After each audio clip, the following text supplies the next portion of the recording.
오늘부터 공부를 시작하기로 했어요.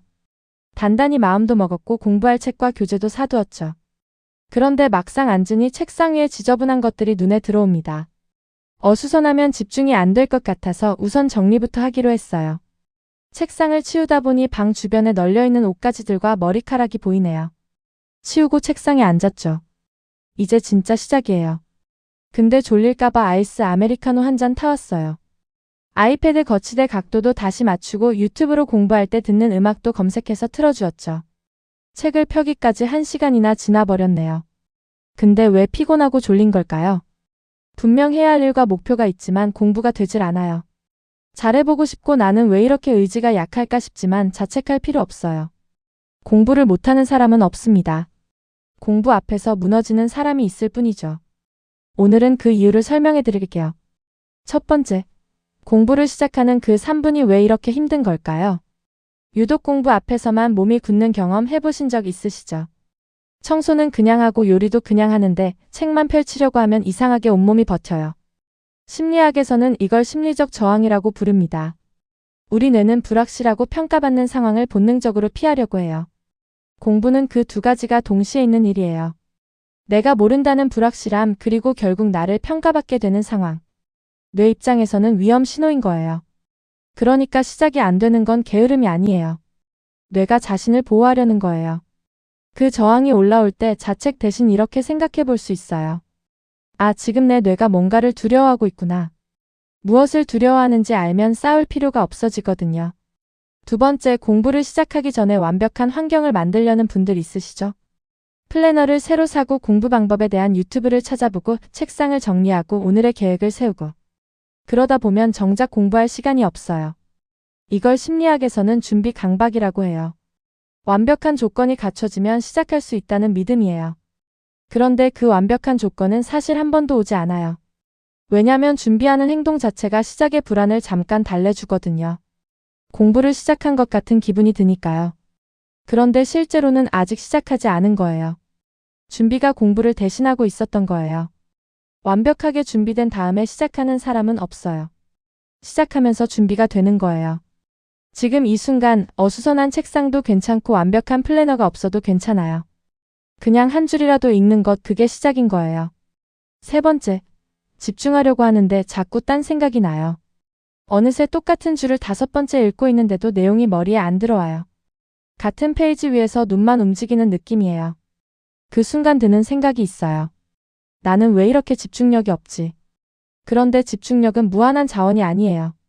심리학에서는 이걸 자아고깔이라고 부르는데 우리가 하루 동안 선택하고 참고 버티는 행동 하나하나가 심리적 에너지를 소모한다는 거예요. 오늘 아침에 무엇을 먹을지 고민했고 누군가의 말에 감정을 눌렀고 해야 할 일을 미루다가 결국 했고 그 모든 것들이 이미 에너지를 쓴 거예요. 그 상태에서 책상 앞에 앉으면 뇌는 이미 지쳐 있어요. 집중이 안 되는 건 산만한 사람이라서가 아닙니다. 그날 이미 충분히 많은 것들을 감당했다는 신호인 거예요. 그 지침을 알아차리지 못하고 더 쥐어짜려 할 때 뇌는 더 세게 저항하는 거예요.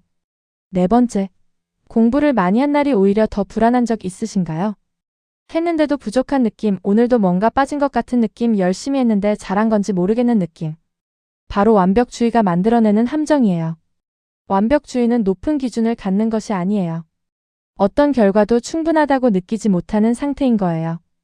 잘할수록 기준이 올라가고 기준이 올라갈수록 지금의 나는 항상 부족한 거예요. 그리고 그 불안을 느끼지 않으려고 우리는 감정을 억제해요. 불안하다는 걸 인정하면 안 될 것 같으니까요. 공부에 집중해야 하니까요. 그런데 심리학에서는 감정을 억제하려 할수록 그 감정이 오히려 더 강해진다는 걸 알고 있어요. 불안을 누를수록 불안이 더 커지는 거예요. 집중하려 할수록 더 집중이 안 되는 거예요. 충분히 했다고 느끼지 못하는 게 나의 문제가 아닌 거예요. 충분함을 허락받은 적이 없었던 거예요. 오늘 당신이 앉아 있었던 그 시간은 충분히 의미 있는 시간이었어요. 다섯 번째, 해도 안 된다는 느낌이 쌓이면 어떻게 될까요? 처음엔 방법이 잘못된 건가 싶어요. 다른 방법을 찾아봐요. 그것도 안 되면 또 다른 방법으로. 그러다 어느 순간 조용히 결론이 내려져요. 어차피 나는 안 되는 사람인가 봐. 심리학자 마틴 셀리그만은 이걸 학습된 무력감이라고 불렀어요. 반복된 실패 경험이 쌓이면 뇌가 노력과 결과 사이의 연결을 끊어버린다는 거예요. 해봤자 안 된다는 걸 학습해버리는 거예요. 그런데 여기서 중요한 게 있어요. 이건 사실이 아닌 거예요. 안 되는 게 아니라 안 된다고 느끼도록 학습된 것뿐인 거예요. 그리고 학습된 것은 다시 배울 수 있어요. 지금 공부가 안 된다는 느낌이 드신다면 그건 당신의 능력이 아니에요. 지금까지 충분히 인정받지 못한 채 혼자 버텨온 시간들이 남긴 흔적인 거예요. 우리가 공부 앞에서 무너지는 건 의지가 약해서도 머리가 나빠서도 아니에요. 뇌가 위험을 피하려 했고 완벽한 준비를 기다렸고 이미 지쳐 있었고 충분하다는 말을 들어본 적이 없었고 너무 많이 실패했던 거예요. 그런데 여기서 한 가지 말씀드리고 싶어요. 흔히들 말하는 뇌과학 공부법이라는 10초 멈춤도 해봤고 기억나는 걸 종이에 적어보기도 했고 중얼거려도 봤지만 여전히 무너지는 거예요. 너무 자책하지는 마세요. 심리적 저항이 살아있고 몸도 마음도 바닥난 상태에서 학습된 무력감까지 쌓인 채로는 아무리 좋은 방법도 뿌리를 내리기 어려워요. 공부를 오래 해온 사람들이 공통적으로 하는 말이 있어요. 결국 공부는 엉덩이 싸움이라는 것을요. 그런데 그 엉덩이 싸움에도 요령이 있어요. 그런데 이렇게 한번 해보자고요. 컨디션을 먼저 챙기세요. 잠이 부족하거나 너무 배가 고프거나 몸이 피곤한 상태에서는 뇌가 버티질 못해요. 공부 시간을 늘리기 전에 자는 시간, 먹는 시간부터 지키는 게 먼저예요. 또 처음부터 오래 하려고 하지 마세요. 조금씩 앉아있는 시간을 늘려가는 거예요. 처음부터 3시간을 버티려고 하면 뇌가 먼저 도망가거든요.